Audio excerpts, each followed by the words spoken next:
because, as I said before, love it or loathe it, today was the day 3 years ago that British history was made, for the better or for the poorer. And now let's bring into the conversation Guy Verhofstadt, such a name we heard on a more than daily basis, almost hourly at the time. He was, of course, the European Parliament Brexit coordinator and chair of the Brexit steering group. He's also served as the Prime Minister of Belgium. And he's, of course, an MEP, a Belgian MEP now. And he joins me live from Brussels. Thank you for coming on. Very grateful to you, Mr. Verhofstadt. I note that yesterday you said that you have a dream. Could you explain and expand a little bit to my listeners? What is your dream? Good morning. Yeah, good morning, Nick. Always happy to hear you. With such a fantastic family name. It is. I'm not one of the family, which might not surprise you guys. That's why I'm getting up in London at 5:30 in the morning. That's a pity. No. My dream. My dream. Yeah. My dream was that I transmitted in a tweet yesterday, was to say, let's hope that Britain can rejoin, and let's hope that Ukraine can join, and why not within 5 years? Maybe it's a little bit optimistic concerning the UK, but my feeling is when last time when I was in London, that for the first time in the public opinion in Britain, people understand that Brexit was a wrong choice, and that has done a lot of damage to Europe and certainly to the UK. That's my. Let's come to the very serious matter of Ukraine. In February 2016, in the run-up to the referendum, you said the only winners from a Brexit would be Nigel Farage and Vladimir Putin, who would relish a divided Europe. Mr. Verhofstadt, how much do you think Brexit played into or emboldened Vladimir Putin? Well, certainly. So there is still uncertainty. We don't know what role the Russians played in the whole referendum. So I hope that you know more about that than hear from Brussels. But it's clear. So the last tweet. So I did another tweet a few hours after my dream, and that was a tweet by Nigel Farage attacking Boris Johnson because I'll just read it to my listeners. Johnson is making the same Tory mistake of the last 30 years. Constant EU and NATO expansion has led us to war in Europe. Madness. That's exactly the point of view of Putin. So what Farage is doing there, it's not the first time. He's doing exactly the same as what this Trump is doing. That is constantly, in fact, repeating what Putin is saying. This war, this brutal invasion, has started with Putin and with Russia.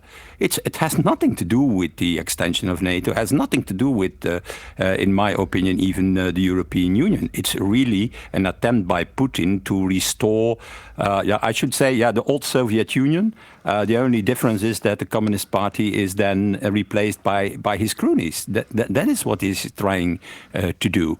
And a united Europe, certainly on defense matters, would make an enormous difference. I think maybe without Brexit, maybe there was no invasion. I don't know. I guess that he had seen certainly a far more stronger and united Europe at the other side. In the past, you've described Boris Johnson as a populist and irresponsible. Many in this country would agree with you. But do you think, as regards Ukraine and alerting the world to the problems there, he at least did well? Do you have praise for him there, Mr. Verhofstadt? Like I said last time when I was in your program, you remember that maybe? Yes. I praised enormously Wallace and the British government for their help for Ukraine, but let's also be critical to ourselves, Europe, the UK. Without the Americans, the war was already done, and Putin had invaded the whole of Ukraine, and that is a dramatic thing, because look, if you look to the military expenditures in Europe, and I put for once UK inside it, we are spending 300 billion euro every year on military, on defense. That's more than the Chinese. That's roughly 4-5 times the budget of Russia. And we are not capable to help to defend ourselves, Ukraine, without the help of our American friends. So that is a proof of the fact that a united Europe could be absolutely necessary, certainly on defense in the near future, against the threat by Putin, against the threat by other autocracies in the world. Since we last spoke, we've got through or rattled through a few prime ministers. We have Rishi Sunak in position. What is his? How is he viewed within the EU? Reminding my listeners, of course, he was a Brexit supporter, Monsieur Verhofstadt.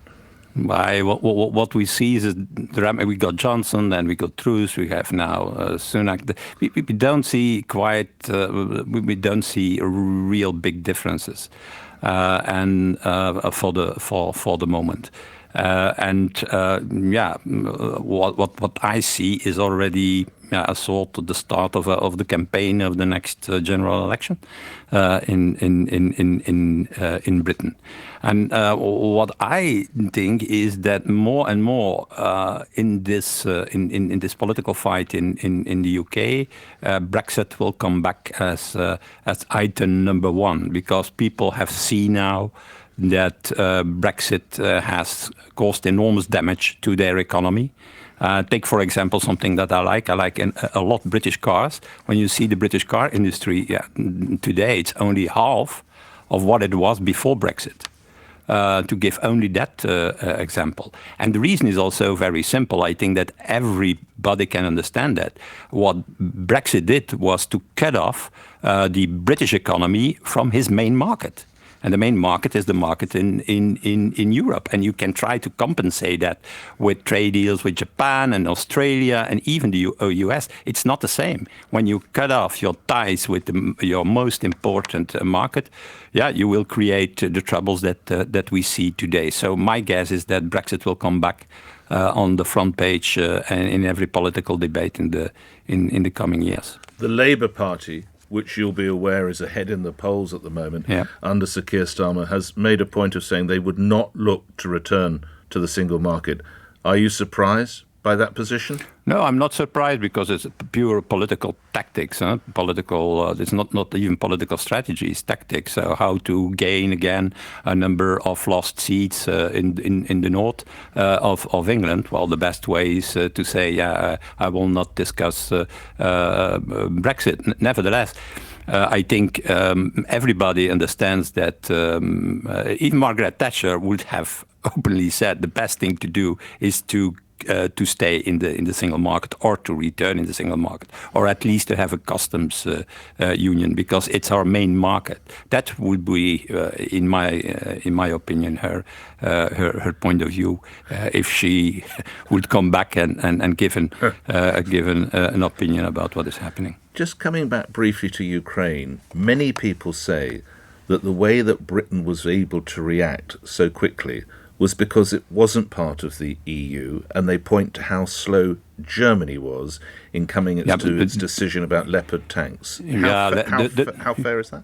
Well, if you look to the figures, then you see that Germany is a big supplier of military help to Ukraine, and not to talk about Poland and the other countries. Let's be honest, the delivery of arms is not the sole competence or the unique competence of the European Union. On the contrary, it are individual member states, individual countries who have helped Ukraine, and on top of that, Europe has helped with the EPF, the European Peace Facility. So a few billions of money have been used on the European level to support countries to deliver this equipment. But again, if you look to the figures, I already said it. In Europe, including UK, we are spending 300 billion euro on military, and we are only capable to do what we do for the moment. That's certainly not enough, and the reason is very clear. There is a duplication in Europe on military. We have more than 130 weapon systems. The Americans have maybe 30 weapon systems. The Russians also 25 or 30 weapon systems. So duplication, there is an enormous waste of money in military on the European level. But we have to be fair. Countries like Germany and certainly Britain did it well, and hope that they continue, because the war is not finished. Well, indeed. What of Monsieur Macron, the suggestion that there could be French fighter jets sent from France, while President Biden would appear to have ruled that out for the US? Where would you be on that? I think the most urgent thing for the moment, besides the tanks that will be delivered, and it will be more than 100, if I can see all the information coming out, is in my opinion long-range missiles, the fastest as possible, to attack the places where Russia is launching their devastating drones and missiles on civil infrastructure, on flats, on apartment blocks in Ukraine. That is, in my opinion, the most important. These long-range missiles, that they are missing it. They have now. These HIMARS have a range of 90 kilometers. Then probably there will be new missiles in the last package of the US of 150 kilometers range. But it's not enough. They need really long-range missiles, and maybe also these airplanes. Last couple of questions. How seriously does the EU take Putin's threats to use nuclear weapons in some fashion? Well, I think that I don't think that he can do a lot of things, but not starting a nuclear war, because nuclear war that will be a devastating war, and I think he understands that. I hope that he understands that. So, but what is also very clear that is that he has to lose this war. If he is winning this war in Ukraine, it will only be the beginning of World War III, like some people are saying, because the next attack will be against the Baltic states, could be against Poland, could be against another Central or Eastern European country, and we have to avoid it. And the best way to avoid World War III is that Ukraine wins this battle in 2023. Lastly, the Times newspaper in London has a report about another British politician you know well, our Deputy Prime Minister Dominic Raab, and there's a number of people who say that they've been rude, or he's been rude to them, or there's been bullying or abrasive. He was, of course, the Brexit Secretary. You'd have had many dealings with him. How did you find him as a chap? He was not bullying me. I have not that experience, but yeah, I'm not working for his staff or in his ministry. But he was someone with whom Margaret Thatcher once famously said I could do business with him. He's someone with whom you could do business. Well, I have, I have seen in total, how many? 3, I think, Brexit negotiators from British side. Okay. I have to tell you that with all 3 of them, I got a big difference with another opinion about the future relationship of Britain with the European Union. But it were all people with whom we could easily talk. Certainly with David Davis, the first one. My best memories are with him. Also because he came.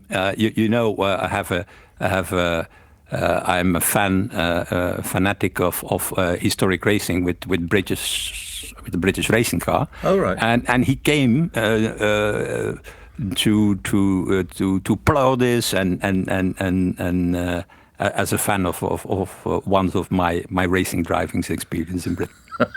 Okay, finally, you're known for your negotiations and negotiating skill. Were you to be sought to get involved in negotiating with Vladimir Putin, are you ready to do that? There is no room for negotiations for the moment. The only room for negotiations will start and will be there the moment that he leaves the country or he lost the war. Always grateful for your time. Best to your family. Thank you, Guy Verhofstadt, who, of course, was the Brexit negotiator, chief Brexit negotiator and chair of the Brexit steering group.